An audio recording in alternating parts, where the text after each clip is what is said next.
Në vitin 2019, një ekip arkeologësh shqiptar zbuloi diçka që nuk duhej të ekzistonte kurrë. Në një bunker të vogël në periferi të Gjirokastrës, ata gjetën një dhomë të fshehtë që nuk figuronte në asnjë plan zyrtar të ndërtimit. Brenda kësaj dhome ndodheshin dokumente të vullosura me kodin objekti bërthamor 25, plane inxhinierike që tregonin se bunkeri kishte qenë vetëm hyrja e një sistemi të tërë nëntokësor. Por më e çuditshme ishte data e dokumenteve, e cila tregonte se këto plane ishin hartuar 5 vjet para se Enver Hoxha të shpallte publikisht programin e bunkerizimit të Shqipërisë. Çfarë po ndërtonte Enveri në fshehtësi? Pse dokumentet zyrtare flisnin për mbrojtje nga pushtimi i huaj, ndërsa planet e vërteta tregonin diçka krejtësisht tjetër? Dhe pse, pas 30 vjetësh nga rënja e regjimit, ende nuk e dim se sa tunele të fshehta ekzistojnë nën tokën shqiptare? Çdo shqiptar e njeh pamjen e bunkerëve. Ata janë kudo, në male e fusha, në plazhe e qytete, në obore private e në anë të rrugëve. 750.000 kupola betoni të shpërndara në një vend me vetëm 3 milion banor. Kjo do të thotë një bunker për çdo 4 persona, përfshirë fëmijët dhe të moshuarit. Zyrtarisht, shteti komunist i ndërtoi këto struktura për të mbrojtur popullin nga një pushtim i mundshëm nga NATO, nga Bashkimi Sovjetik ose nga Jugoslavia. Por le të ndalemi një moment dhe të mendojmë logjikisht për këtë shpjegim. Çdo ekspert ushtarak e di që bunkeret e vegjël nuk kanë asnjë vlerë strategjike kundër një ushtrie moderne. Një tank i vetëm mund të shkatëronte 10 bunker brenda disa orësh. Aviacionet luftarake do t'i anashkalonin plotësisht. Raketat do t'i bënin të parëndësishëm. Enver Hoxha kishte studiuar në Francë dhe kishte luftuar si partizan kundër forcave gjermane dhe italiane. Ai e njihte luftën moderne më mirë se shumica e udhëheqësve të kohës së tij. Ai nuk ishte budalla dhe ai e dinte shumë mirë që 750.000 bunker të vegjël nuk do ta mbronin kurrë Shqipërinë nga një pushtim i vërtetë. Atëherë pse i ndërtoi? Çfarë qëllimi të vërtet kishin këto struktura që kushtuan miliarda lekë dhe konsumuan burime të jashtëzakonshme në një nga vendet më të varfra të Europës? Kjo pyetje ka mundur historianët për dekada, por tani, për herë të parë, kemi mundësi të shikojmë provat që ishin fshehur në arkivat e sigurimit të shtetit. Një ish inxhinier i Ministrisë së Mbrojtjes, i cili punoi në projektin e bunkerizimit nga viti 1968 deri në vitin 1976, pranoi të fliste për herë të parë pas 50 vjetësh heshtje. Duart i dridheshin ndërsa mbante dokumentet që kishte ruajtur në fshehtësi gjatë gjithë këtyre dekadave. Sipas tij, ajo që populli shqiptar shikonte në sipërfaqe ishte vetëm maja e icebergut. Për çdo bunker të dukshëm, ekzistonin të paktën 3 struktura të fshehta nëntokësore që nuk figuronin në asnjë hartë publike. Por le të fillojmë nga fillimi, nga momenti kur gjithçka nisi. Në vitin 1964, marrëdhëniet midis Shqipërisë dhe Bashkimit Sovjetik u prishën përfundimisht. Nikita Hrushovi kishte denoncuar krimet e Stalinit dhe Enver Hoxha, i cili e kishte ndërtuar të gjithë sistemin e tij mbi modelin stalinist, e pa këtë si një kërcënim ekzistencial. Por ajo që pak njerëz e dinë është se frika e Hoxhës nuk ishte thjesht ideologjike. Ai kishte informacione konkrete që Bashkimi Sovjetik po planifikonte ta zëvendësonte me një udhëheqës më të bindur. Dokumentet e sapo deklasifikuara tregojnë se në vitin 1963, sigurimi i shtetit zbuloi një rrjet agjentësh sovjetik brenda ushtrisë shqiptare. Emrat e oficerëve të përfshirë nuk u bën kurrë publik, por numri i tyre ishte tronditës, mbi 200 persona në pozita kyçe.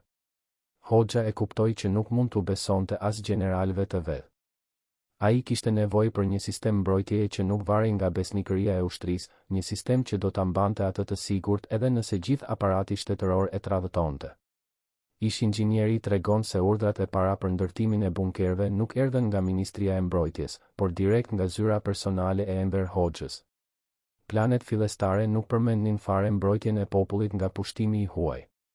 Objektivi i deklaruar në dokumentet origjinale ishte krijimi i një sistemi të sigurt komunikimi dhe kontrolli që do të funksiononte edhe në rast të një grushti shteti. Bunkeret do të lidheshin me tunele nëntokësore dhe çdo tunel do të kishte linja telefonike të veçanta që nuk kalojnë nëpër centralin ushtarak. Por plani ndryshoi rrënjësisht në vitin 1966, kur Hoxha vizitoi Kinën dhe u takua me Mao Zedong. Ajo që ndodhi në ato takime mbetet ende mister, por kur Hoxha u kthye në Tiranë, urdhëroi një zgjerim dramatik të programit të bunkerëve. Numri i planifikuar u rrit nga 50.000 në 500.000 dhe më vonë në 750.000. Buxheti u trefishua. Dhe për herë të parë, programi u prezantua publikisht si masë mbrojtëse kundër pushtimit të huaj. Çfarë i tha Mao Enverin që e bëri të ndryshonte kaq rrënjësisht planet e tij? Disa historianë besojnë se udhëheqësi kinez e paralajmëroi Hoxhën për plane konkrete të NATO-s për të pushtuar Shqipërinë. Të tjerë mendojnë se Mao ofroi financim dhe ekspertizë teknike për një projekt shumë më ambicioz se sa bunkeret e thjeshta.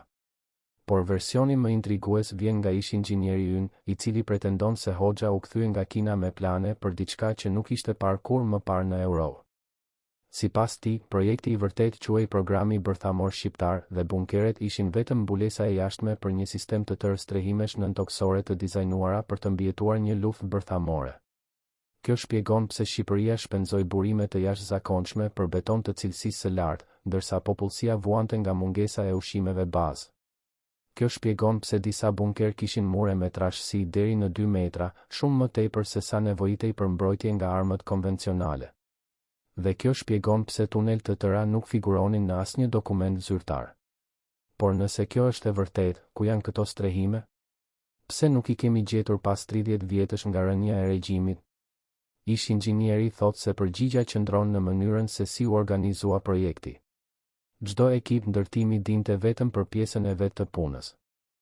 Askush përveç një grupi të vogël inxhinierësh të lartë nuk kishte pamjen e plotë të sistemit.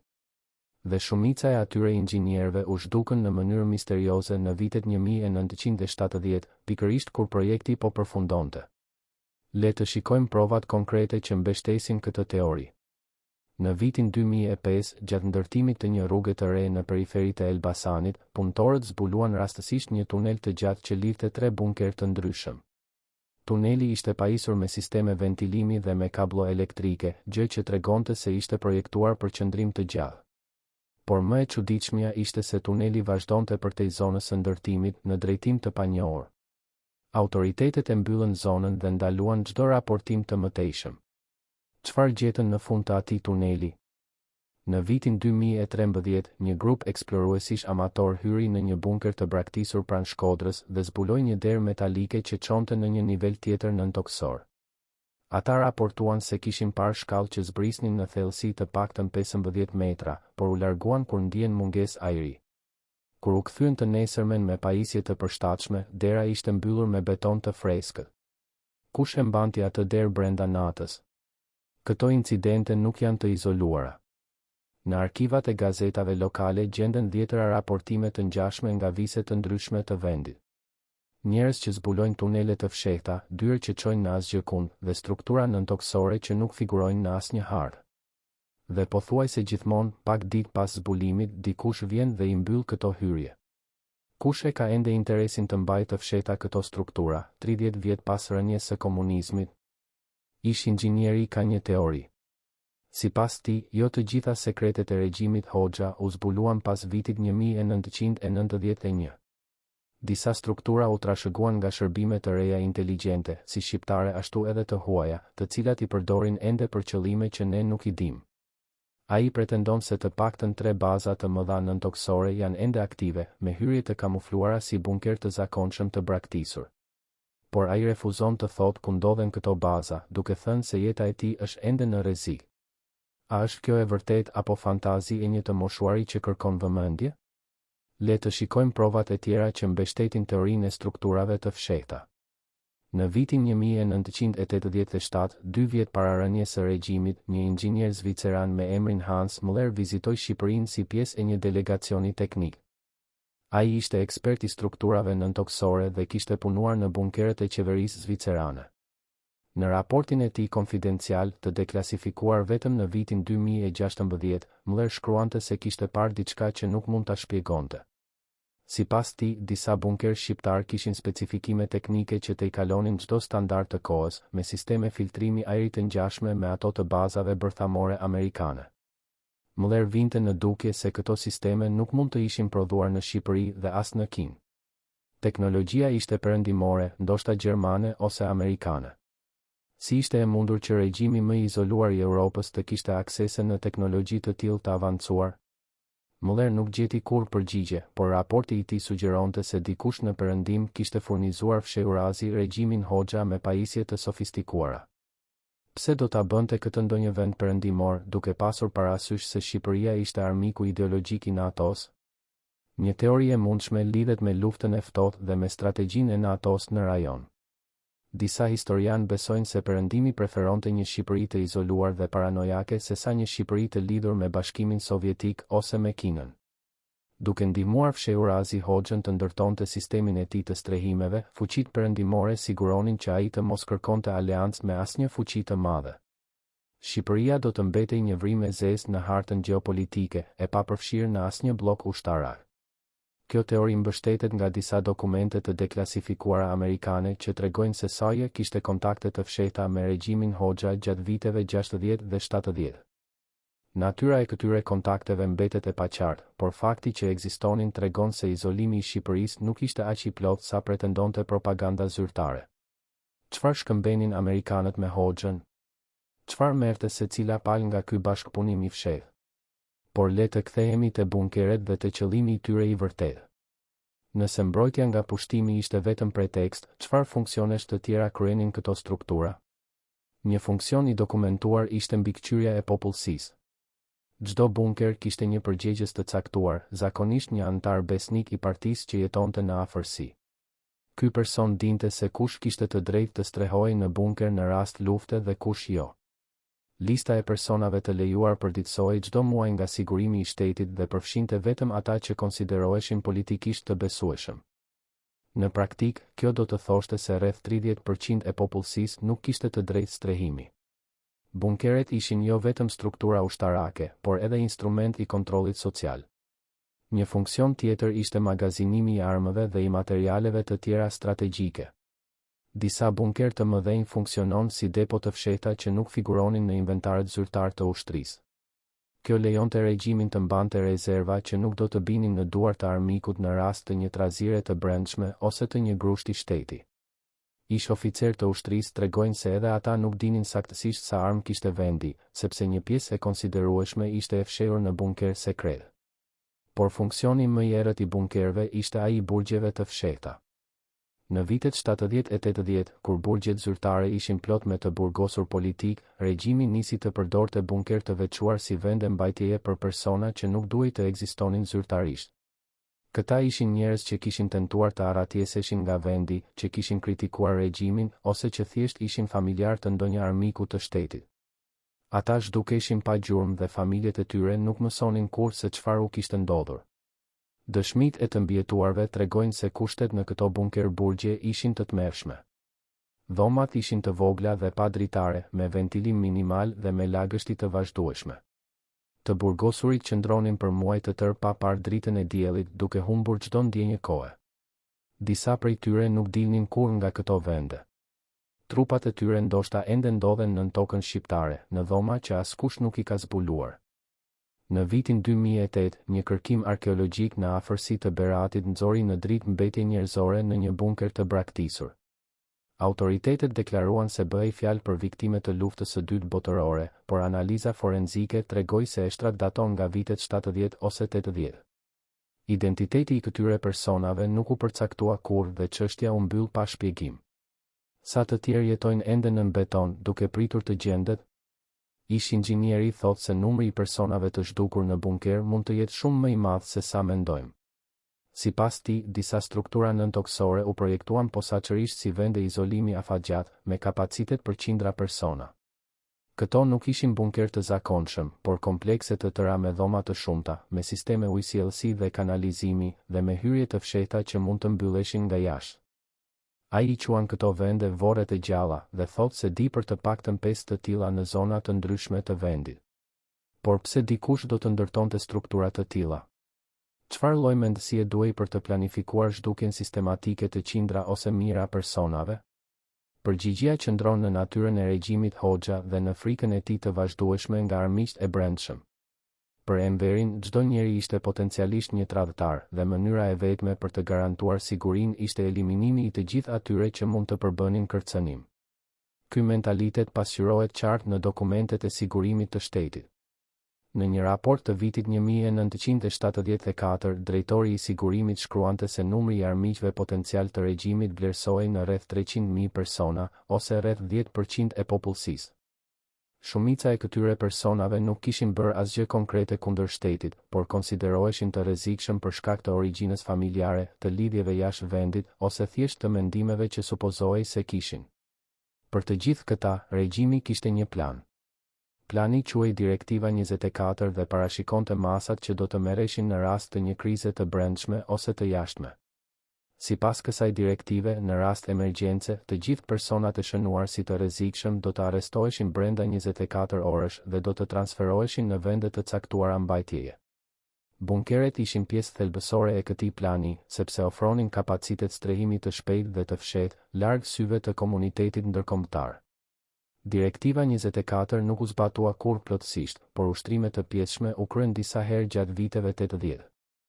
Në këto raste, qindra persona u arrestuan pa paralajmërim dhe u mbajtën në vende të panjohura për ditë ose javë të tëra, para se të liroheshin pa asnjë shpjegim. Këto ushtrime shërbenin si test për sistemin dhe si kërcënim ndaj popullsisë, duke u kujtuar të gjithëve se shteti mund t'i zhdukste kurdo që dëshironte. Por çfarë ndodhi me këtë sistem pas rënies së regjimit? A u çmontua plotësisht, apo pjesë të tij vazhdojnë të funksionojnë ende sot? Ish inxhinieri thotë se shumica e strukturave nëntoksore u braktisën në kaos pas vitit 1991. Dokumentet u dogjën, hyrjet u mbyllën me beton, dhe të gjithë ata që dinin diçka u larguan nga vendi ose u detyruan të heshtnin.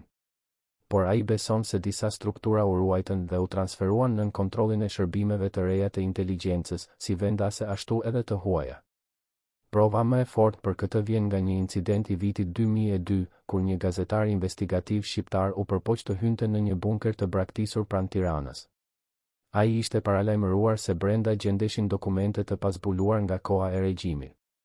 Por kur arriti te vendi, gjeti që bunkeri ishte ruajtur nga persona të panjohur që e detyruan të largohej me forcë. Gazetari raportoi incidentin, por autoritetet mohuan se kishin dijeni për çfarëdo lloj pranie në atë zonë. Kush i ruante ato vende dhe çfarë fshinin? Në vitin 2019, rikthehemi te zbulimi që përmendëm në fillim. Ekipi arkeologjik në Gjirokastër gjeti jo vetëm dokumentet sekrete, por edhe diçka tjetër që i la pa fjalë. Në dhomën e fshehtë nën bunker gjendeshin pajisje elektronike që dukej se ishin përdorur kohët e fundit. Kishte gjurmë të aktivitetit të kohëve të fundit, pluhur i shqetësuar, gjurmë këmbësh në dysheme, dhe mbeturina ushqimore që nuk ishin më të vjetra se disa muaj. Dikush kishte hyrë në atë vend para tyre, dikush që e njihte ekzistencën e tij dhe që kishte çelës për derën e fshehtë. Arkeologët raportuan zbulimin te autoritetet, por brenda 2 ditësh u udhëzuan të ndërprisnin kërkimin dhe të mos flisnin publikisht për atë që kishin gjetur. Zona u shpall e mbyllur për arsye sigurie dhe nuk u hap më kurrë për kërkime. Çfarë gjendet ende në atë vend? Kush hyn dhe del nga strukturat nëntoksore të Shqipërisë pa dijeninë e askujt? Këto pyetje mbeten pa përgjigje, por ato na shtyn të rimendojmë gjithçka që dim për bunkeret shqiptare. Ato nuk ishin thjesht simbole të paranojës së një diktatori, por pjesë e një sistemi të madh kontrolli dhe fshehje që ndoshta vazhdon të funksionojë edhe sot. Çfarë tjetër fshihet nën tokën e këtij vendi të vogël? Dhe a do ta mësojmë ndonjëherë të vërtetën e plotë? Le të vazhdojmë udhëtimin tonë në thellësi të misterit, duke shikuar më nga afër jetën e njeriut që urdhëroi ndërtimin e gjithë këtij sistemi dhe motivet e tij të vërteta. Enver Hoxha nuk ishte thjesht një diktator, ai ishte një arkitekt i kontrollit total. Çdo vendim që merrte kishte të paktën 3 qëllime, një të dukshëm dhe 2 të fshehta. Bunkeret ishin shembili më i mirë i kësaj mënyre të menduarit. Për botën e jashtme dhe për shumicën e shqiptarëve, ato ishin masa mbrojtëse kundër pushtimit. Për rrethin e ngushtë të pushtetit, ato ishin instrument i kontrollit të popullsisë dhe i gatishmërisë për represion masiv. Por për vetë Hoxhën, ato ishin diçka edhe më personale, një sistem mbijetese që do ta mbante atë dhe familjen e tij të sigurt në çdo skenar të mundshëm. Dokumentet e deklasifikuara tregojnë se nën rezidencën e Hoxhës në Tiranë ekzistonte një kompleks i tërë nëntoksor me kapacitet për të strehuar mbi 100 persona për të paktën 6 muaj. Ky kompleks kishte gjenerator të pavarur elektrik, rezerva ushqimi dhe uje të pijshëm, sisteme filtrimi ajri kundër armëve kimike dhe biologjike dhe mjete komunikimi që lidheshin direkt me baza të tjera në vise të ndryshme të vendit. Ishte një qytet i vogël nëntoksor, i ndërtuar ekskluzivisht për mbijetesën e elitës. Por kompleksi i Tiranës nuk ishte i vetmi. Ish inxhinieri tregon se ekzistonin të paktën 7 komplekse të ngjashme në vise strategjike të vendit, të lidhura me tunele që mundësonin lëvizje të fshehta në distanca të gjata. Njëri prej këtyre komplekseve gjendet, sipas tij, nën malin e Dajtit me hyrje të kamufluara si bunker të zakonshëm. Një tjetër ndodhet në afërsi të portit të Durrësit, me dalje direkte në det për evakuim emergjent. Të tjerët janë të shpërndarë në male dhe nuk i njeh askush përveç disa personave të zgjedhur. Këto komplekse nuk u ndërtuan vetëm për Hoxhën, por edhe për rrethin e tij të ngushtë dhe për familjet e tyre. Lista e personave që kishin të drejtë strehimi në strukturat elitare përfshinte rreth 500 emra, dhe ajo përditësohej personalisht nga Hoxha çdo vit. Të ishe në atë listë do të thoshte se ishe pjesë e grupit më të besueshëm të regjimit. Të hiqeshe nga lista do të thoshte se ditët e tua ishin të numëruara. Disa ish zyrtar të lartë tregojnë se pozicioni në listë ishte më i rëndësishëm se çdo titull zyrtar. Ministrat vinin e shkonin, por ata që ishin në listën e strehimeve dinin se regjimi i konsideronte vërtet të domosdoshëm. Kjo krijonte një dinamik të çuditshme brenda elitës, ku të gjithë përpiqeshin të siguronin vendin e tyre në bunker, shpesh duke denoncuar njëri tjetrin për të fituar favorin e udhëheqësit. Në vitin 1978 ndodhi një incident që tregon sa larg shkonte kjo paranojë. Ministri i mbrojtjes i kohës, Beqir Balluku, u arrestua dhe u akuzua për komplot kundër shtetit. Por sipas dëshmive të kohës, shkaku i vërtet i rënies së tij ishte se kishte bërë pyetje tepër të shumta për vendndodhjen e bunkerëve sekret. Balluku, megjithse ishte ministër i mbrojtjes, nuk kishte aksese në informacionet e plota për sistemin nëntoksor. Kur ai kërkoi ta merrte këtë aksese, Hoxha e konsideroi si shenjë se po përgatiste grusht shteti. Çështja e Ballukut ilustron sa të fshehta ishin strukturat e vërteta të pushtetit në Shqipëri. Edhe zyrtarët më të lartë dinin vetëm atë që u lejohej të dinin. Informacioni i plot ekzistonte vetëm në mendjen e Hoxhës dhe ndoshta të disa personave të tjerë që ai i besonte plotësisht. Kjo siguron që edhe nëse dikush tradhtonte, ai nuk do të mund të zbulonte të gjitha sekretet. Por kjo strategji kishte edhe një dobësi fatale. Çfarë do të ndodhte kur Hoxha të mos ishte më? Kush do ta trashëgonte dijenin për sistemin e fshehtë? Dhe çfarë ndodhi vërtet pas vitit 1985, kur Shqipëria filloi tranzicionin e saj të ngadalë drejt hapjes? Dokumentet tregojnë se Hoxha kishte përgatitur udhëzime të detajuara për pasardhësit e tij, të cilat përshkruanin se si të menaxhonin sistemin e bunkerëve sekret. Këto udhëzime përfshinin lista me vendndodhjet e strukturave kyçe, kodet e aksesit dhe procedurat për aktivizimin e planit të emergjencës. Por çfarë ndodhi me këto udhëzime pas rënies së regjimit?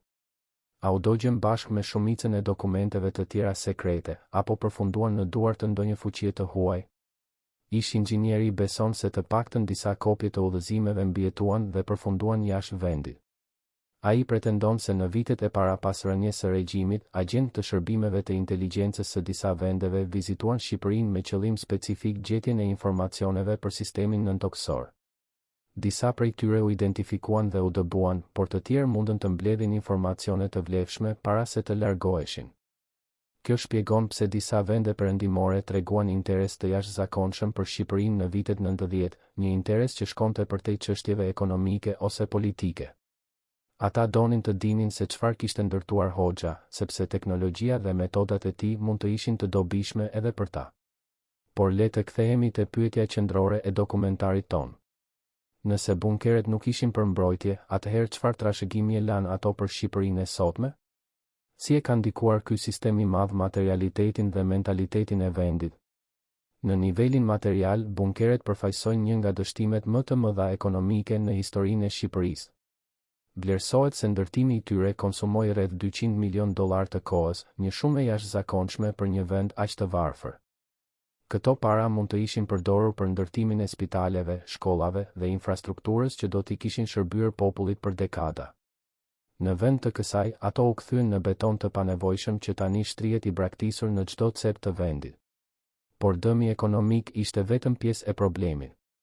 Ndërtimi i bunkerëve kërkonte sasi të jashtëzakonshme çeliku dhe cimentoje, materiale që mungonin për ndërtime të tjera. Shumë shtëpi shqiptare të viteve 70 e 80 u ndërtuan pa armaturë të mjaftueshme sepse çeliku shkonte për bunker. Kjo shpjegon pse shumë ndërtesa të asaj kohe u shkatëruan lehtë nga tërmeti i vitit 2019. Bunkeret të dizajnuar për të mbijetuar luftën, mbijetuan vërtet, ndërsa shtëpitë e njerëzve u shembën. Në nivelin psikologjik, bunkeret krijuan një mentalitet frike dhe paranoje që vazhdon të ndikojë shoqërinë shqiptare edhe sot. Brezat që u rritën duke parë këto struktura mësuan se bota ishte vend i rrezikshëm dhe se shteti ishte mbrojtësi i vetëm. Kjo mënyrë e të menduarit nuk zhduket lehtë, edhe kur kushtet që e krijuan nuk ekzistojnë më. Por ndoshta trashëgimia më e madhe e bunkerëve është misteria që ato përfaqësojnë. Shumica e shqiptarëve kalojnë pranë tyre çdo ditë pa u dhënë ndonjë rëndësi. Por çfarë fshihet brenda atyre kupolave të heshtura? Sa prej tyre kanë dhoma të fshehta, tunele që çojnë në thellësi të panjohura, ose sekrete që ende nuk janë zbuluar? Pas 30 vjetësh nga rënja e regjimit, ne ende nuk e dim të vërtetën e plot për atë që ndërtoi Enver Hoxha nën tokën e Shqipërisë. Disa sekrete ndoshta do të dalin në dritë me kalimin e kohës, kur arkivat të hapen plotësisht dhe kur dëshmitarët e fundit të vendosin të flasin. Por disa të tjera ndoshta do të mbeten të fshehta përgjithmonë, të varrosura bashkë me ata që i mbajtën. Dhe ndërsa shikoni bunkerin e ardhshëm që do të kaloni në rrugë, pyetni veten, çfarë fshihet nën të? Kush e ndërtoi dhe pse? Dhe a do ta mësojmë ndonjëherë të vërtetën e plot? Në vitin 1973, një grup inxhinierësh kinez mbërriti në Shqipëri me një mision që nuk figuronte në asnjë dokument zyrtar të dy vendeve. Ata udhëtuan natën me makina pa targa dhe u strehuan në një kompleks të izoluar pranë Elbasanit që zyrtarisht nuk ekzistonte. Për 6 muaj, këta specialistë punuan në diçka që ende sot mbetet mister dhe kur u larguan, të gjitha gjurmët e pranisë së tyre u fshin me kujdes.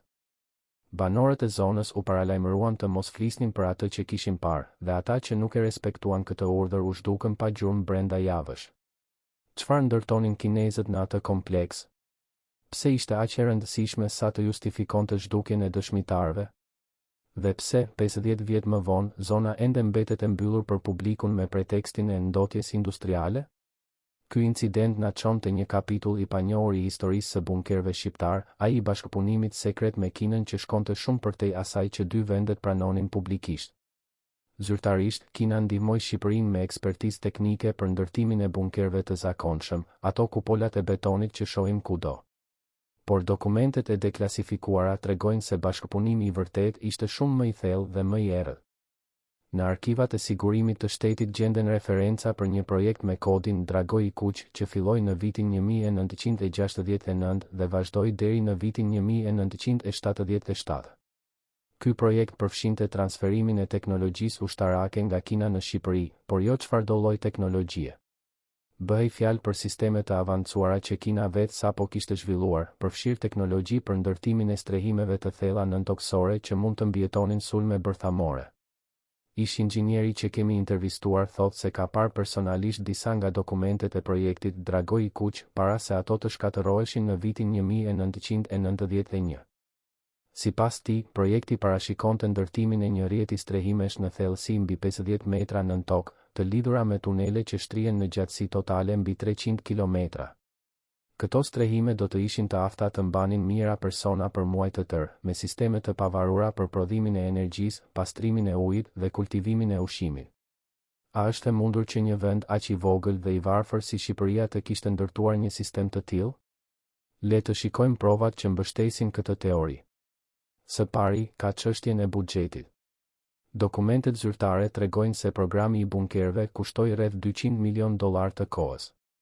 Por analizat e pavarura sugjerojnë se shpenzimet reale ishin të paktën 3 herë më të larta. Ku shkuan këto parashtesë? Bunkeret e dukshëm, ato kupolat e betonit, nuk kushtonin aq shumë për t'u ndërtuar. Diferenca e madhe në buxhet sugjeron se diçka tjetër po ndërtohej, diçka shumë më e kushtueshme dhe më komplekse.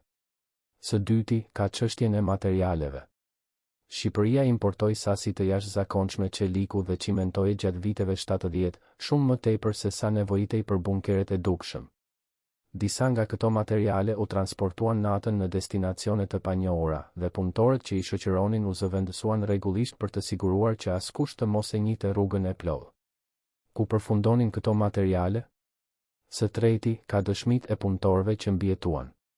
Disa prej tyre tregojnë se punuan në tunele që dukeshin se nuk kishin fund, duke ecur për orë të tëra nën tokë pa arritur kurrë në destinacion.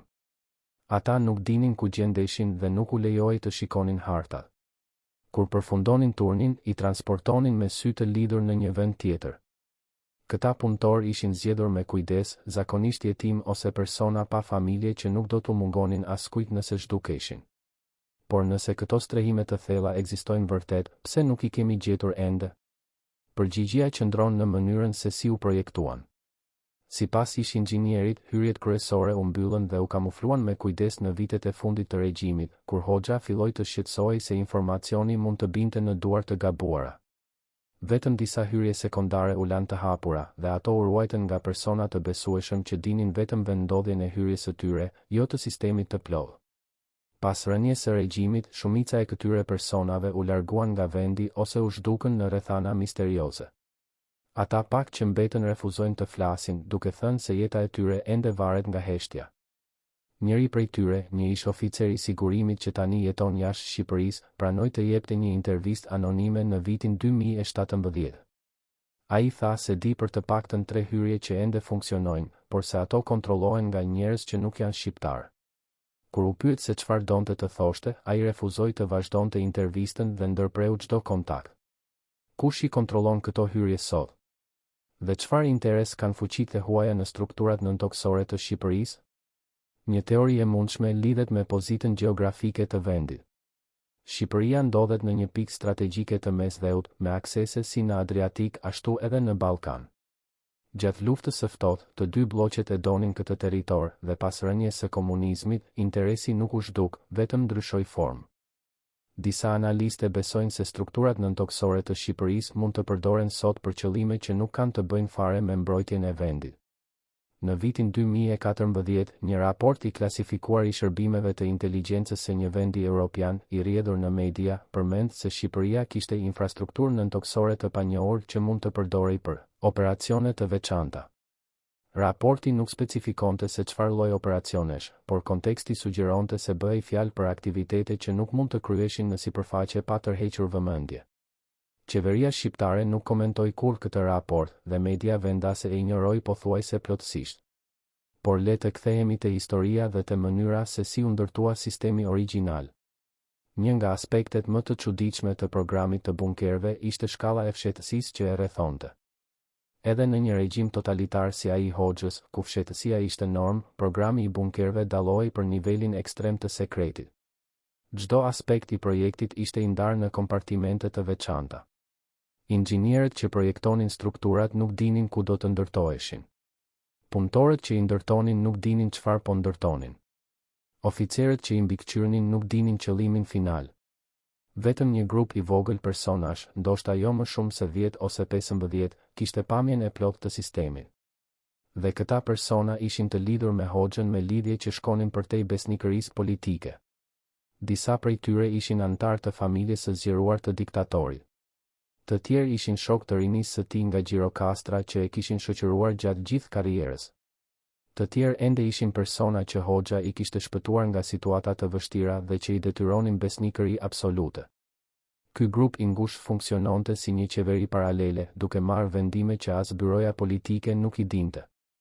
Në vitin 1976, njëri nga antarët e këtij grupi, një general me emrin Petri Dume, ra në mosmarrëveshje me Hoxhën për arsye që ende nuk janë të qarta.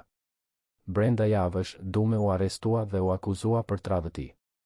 Ai u zhduk nga jeta publike dhe nuk u pa më kurrë. Por ajo që pak njerëz e dinë është se para arrestimit, Dume kishte filluar të mbante shënime personale për atë që dinte, ndoshta si sigurim në rast se diçka i ndodhte. Këto shënime nuk u gjetën kurrë nga sigurimi, sepse Dume i kishte fshehur në një vend që vetëm ai e dinte. Pas rënies së regjimit, familja e tij filloi t'i kërkonte, por pa sukses. Në vitin 2011, një kushëri i largët i Dumes pretendoi se kishte gjetur disa faqe të shënimeve në një shtëpi të vjetër familjare në Korçë. Sipas tij, shënimet përmendnin vendodhjet e të paktën 5 strukturave të mëdha nëntoksore dhe përshkruanin qëllimin e tyre të vërtetë. Por para se të mund t'i publikonte këto informacione, kushëriri u përfshi në një aksident automobilistik që autoritetet e cilësuan si fatkeqësi. Shënimet u zhdukën dhe nuk u gjetën më kurrë. Rastësi apo diçka më e errët? Familja e Dumes beson se dikush ende ka interes të mbajë të fshehta sekretet e vjetra dhe se ky dikush është i gatshëm të shkojë larg për të siguruar heshtjen. Kjo na sjell te një pyetje shqetësuese. Sa persona janë zhdukur ose kanë pësuar aksidente për shkak të asaj që dinin për bunkeret? Dhe a vazhdon kjo ende sot? Në arkivat e policisë shqiptare gjenden të paktën 23 raste të personave që u zhdukën ose që humbën jetën në rrethana të dyshimta pas vitit 1991 dhe që kishin një lidhje të dokumentuar me programin e bunkerëve. Disa ishin inxhinier, të tjerë ishin oficer të sigurimit dhe të tjerë ende ishin gazetar ose kërkues që po investigonin temën. Asnjë nga këto raste nuk u zgjidh kurrë dhe shumica u mbyllën si aksidente ose vetvrasje pa hetime të thella. Inxhinieri ynë thotë se ai vetë ka marrë kërcënime të shumta gjatë viteve dhe se ka ndryshuar vendbanim disa herë për arsye sigurie. Ai beson se ekziston një rrjet personazh që kanë interes të mbajnë të fshehta sekretet e regjimit, jo domosdoshmërisht për arsye politike, por për arsye ekonomike. Sipas tij, disa nga strukturat nëntoksore përmbajnë vlera të mëdha materiale, nga ari e argjend deri te vepra arti të vjedhura, që u fshehen atje gjatë viteve të regjimit dhe që ende nuk janë gjetur. Kjo teori nuk është aq e pamundur sa mund të duket në shikim të parë. Dihet që regjimi Hoxha konfiskoi pasuri të jashtëzakonshme nga familjet e pasura shqiptare, nga kishat dhe xhamit dhe nga personat që u dënuan si armiq të popullit. Një pjesë e kësaj pasurie u përdor për nevoja të shtetit, por një pjesë tjetër u zhduk pa gjurmë. Ku përfundoi ajo? Disa besojnë se u dërgua jashtë vendit, por të tjerë mendojnë se u fsheh brenda Shqipërisë, në vende që vetëm pak persona i dinin. Bunkeret do të ishin vendi ideal për një fshehje të tillë. Ata ishin të shumtë, të shpërndarë në të gjithë vendin dhe shumë prej tyre kishin dhoma të fshehta që nuk figuronin në planet zyrtare. Një person që dinte se ku të kërkonte mund të gjente pasuri të jashtëzakonshme, ndërsa të tjerët do të kalonin pranë pa dyshuar asgjë. Në vitin 2006, një grup kërkuesish me detektor metalesh zbuloi rastësisht një sasi të madhe objektesh metalike në afërsi të një bunkeri të braktisur pranë Beratit. Kur filluan të gërmonin, u ndaluan nga persona të panjohur që pretenduan se ishin pronar të tokës dhe që kërcënuan se do të thërrisnin policinë. Kërkuesit u larguan, por kur u kthyen të nesërmen, gjurmët e gërmimit ishin zhdukur dhe toka ishte rrafshuar me kujdes. Çfarë gjendet nën atë tokë? Dhe kush e ruante atë me kaq kujdes? Këto histori mund të duken si teori konspirative, por ato bazohen në dëshmi konkrete dhe në dokumente të verifikueshme. Problemi është se shumica e dokumenteve kyçe janë shkatëruar ose janë ende të klasifikuara, dhe shumica e dëshmitarëve kanë ndërruar jetë ose refuzojnë të flasin. Ne jemi duke u përpjekur të rindërtojmë një mozaik ku shumica e copave mungojnë, dhe ku ato pak që kemi mund të jenë të manipuluara ose të paplota. Por le të vazhdojmë me atë që dimë me siguri. Në vitin 1982, regjimi Hoxha nisi një projekt të ri me kodin Shqiponia, i cili parashikonte modernizimin e sistemit të bunkerëve ekzistues. Ky projekt përfshinte instalimin e sistemeve të reja komunikimi, përmirësimin e ventilimit dhe ndërtimin e lidhjeve të reja midis strukturave ekzistuese. Por dokumentet tregojnë se projekti Shqiponia kishte edhe një komponent tjetër që nuk përmendej në raportet zyrtare.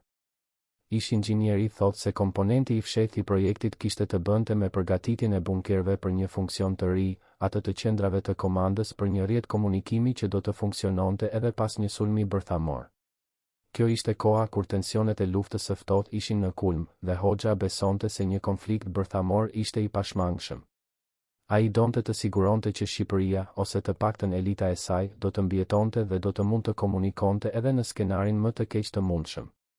Për këtë qëllim u instaluan sisteme komunikimi të veçanta në 10 bunker të zgjedhur në të gjithë vendin. Këto sisteme përdornin teknologji që ishte e avancuar për kohën, përfshirë lidhje me fibër optike që ishin pothuajse të pamundura për t'u përgjuar. Fibra optike në vitet 80 ishte teknologji e re edhe në vendet më të zhvilluara, dhe fakti që Shqipëria e kishte sugjeron se dikush e kishte furnizuar me të nga jashtë. Kush e furnizoi Shqipërinë me këtë teknologji? Dokumentet nuk japin përgjigje të qartë, por disa indicie sugjerojnë se furnizuesi mund të ketë qenë një vend perëndimor, ndoshta përmes ndërmjetësve të tredh. Kjo do të ishte ironi e madhe që armiku ideologjik i Hoxhës ta kishte ndihmuar të ndërtonte sistemin e tij të mbijetesës. Por në botën e luftës së ftohtë, ironi të tilla nuk ishin të rralla.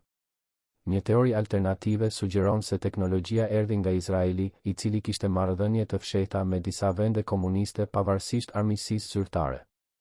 Izraeli kishte ekspertizë të jashtëzakonshme në ndërtimin e strehimeve nëntoksore dhe në sistemet e komunikimit të sigurt, dhe ai mund të kishte parë Shqipërinë si një partner të dobishëm në rajon. Por kjo mbetet spekulim, sepse dokumentet që do ta vërtetonin nuk janë bërë kurrë publike. Çfarëdo që të jetë e vërteta, sistemi i komunikimit i instaluar në vitet 80 duket se funksionoi siç ishte planifikuar. Në vitin 1991, kur regjimi ra, disa nga linjat e komunikimit të bunkerëve ishin ende aktive.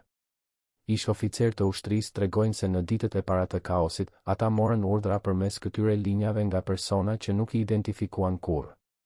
Urdhrat ishin të qartë, të ruanin disa struktura kyçe dhe të shkatëronin dokumentet në të tjerat. Kush i dha këto urdhra? Dhe si e dinin ata se cilat struktura ishin kyçe? Kjo sugjeron se edhe në momentet e fundit të regjimit, dikush kishte kontroll mbi sistemin e bunkerëve dhe po e përdorte për të mbrojtur interesat e veta. Ky dikush mund të ketë qenë një grup brenda elitës komuniste që po përgatitej për jetën pas regjimit, ose mund të ketë qenë një fuqi e huaj që kishte infiltruar sistemin.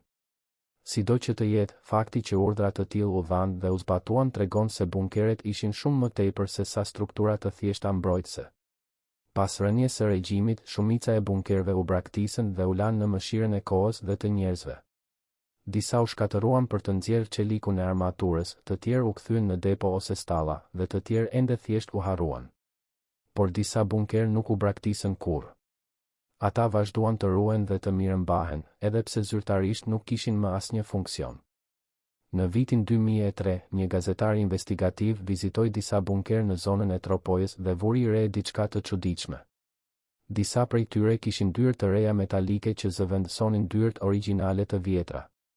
Bravat ishin moderne dhe të sofistikuara, jo lloji që do të prisje në një strukturë të braktisur.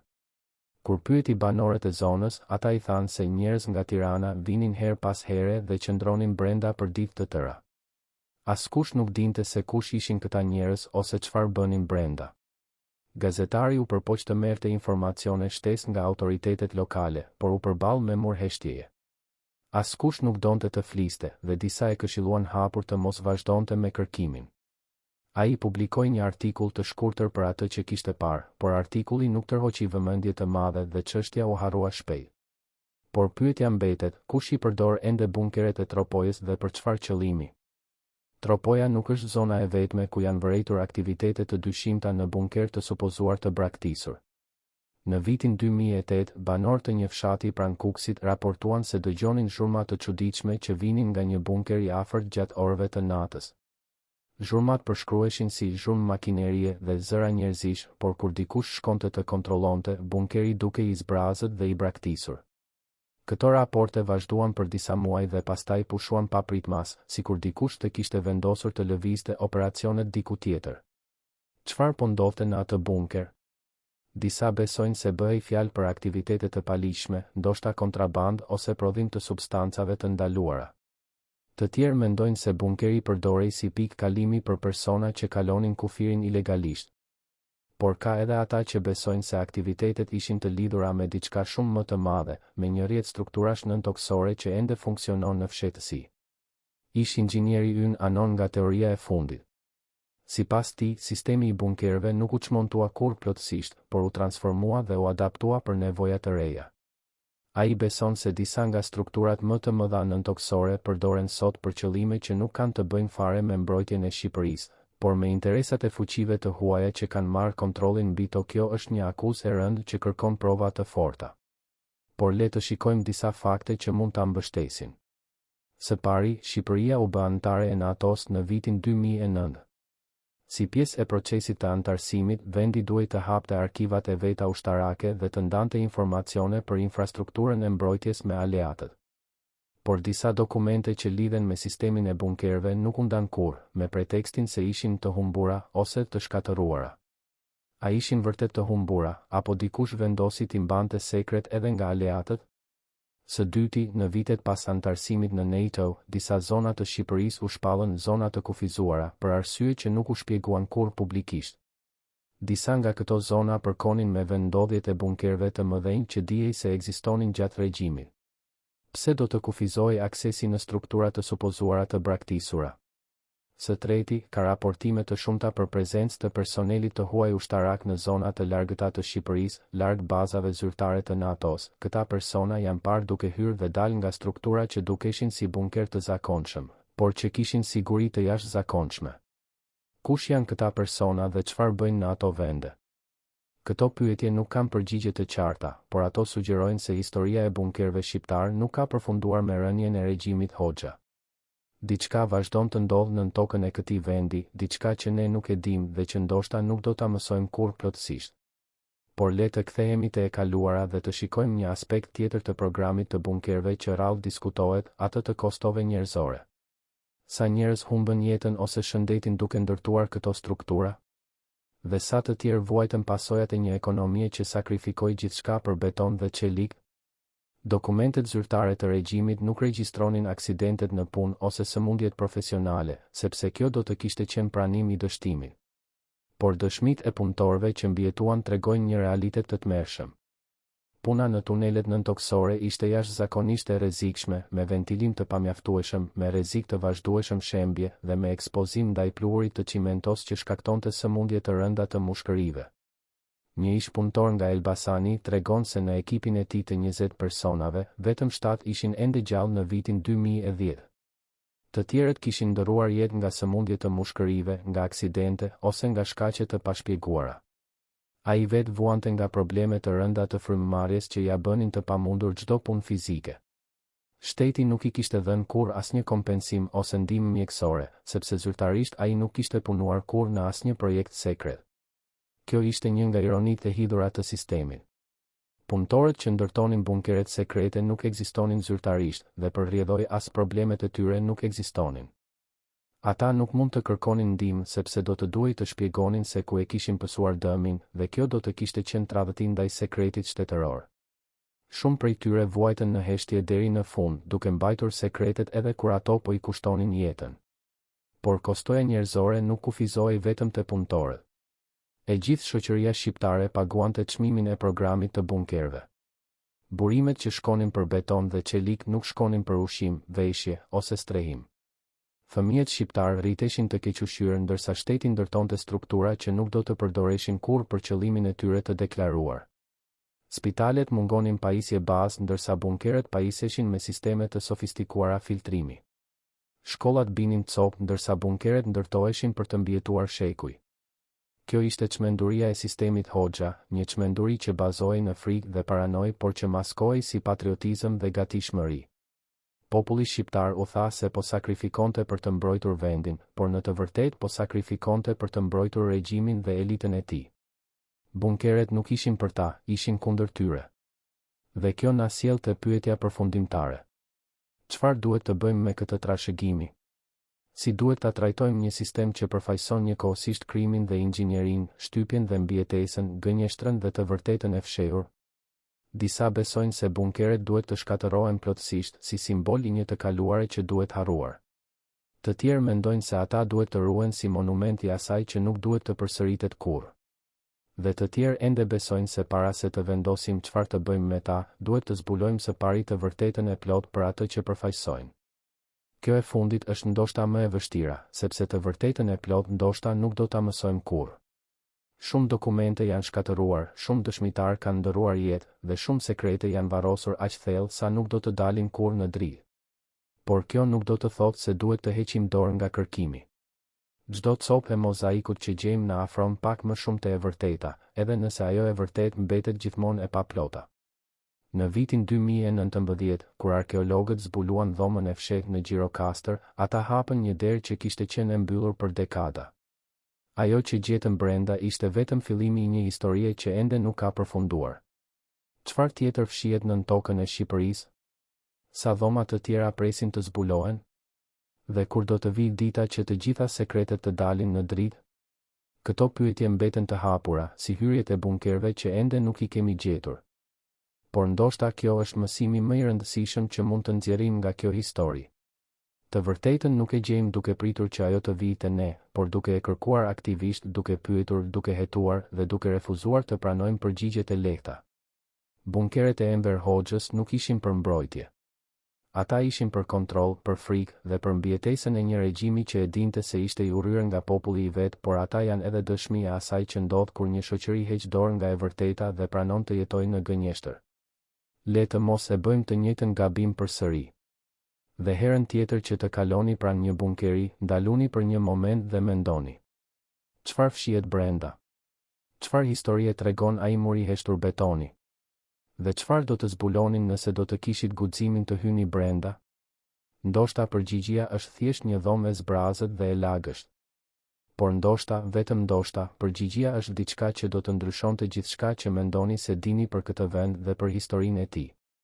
Vetëm një mënyrë ekziston për ta zbuluar, dhe ajo kërkon guxim, durim dhe gatishmëri për të përballuar të vërtetën, sido që ajo të jetë.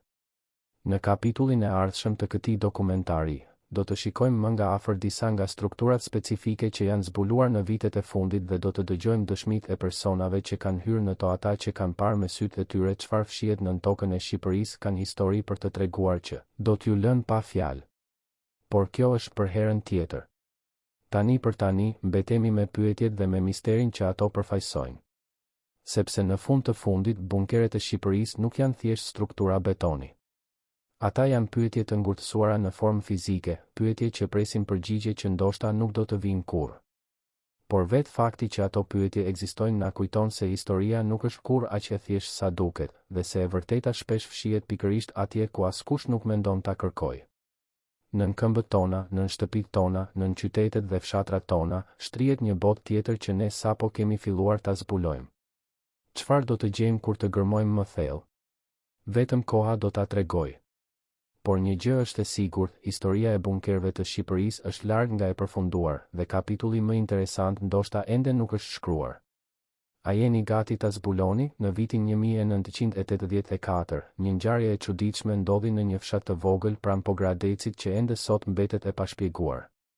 Një bari që po kulloste bagëtinë e tij pranë një bunkeri të braktisur pa pritmas tokën të hapej nën këmbët e tij, duke e hedhur në një zbrazëti që nuk duhej të ekzistonte. Ai ra rreth 7 metra thellë dhe u gjend në një korridor të gjatë të ndriçuar dobët nga drita që vinte nga një drejtim i panjohur. Bariu ecti për rreth 20 minuta para se të gjente një shkallë që e çoi përsëri në sipërfaqe, por kur doli, ishte pothuajse 2 kilometra larg vendit ku kishte rënë. Ai tregoi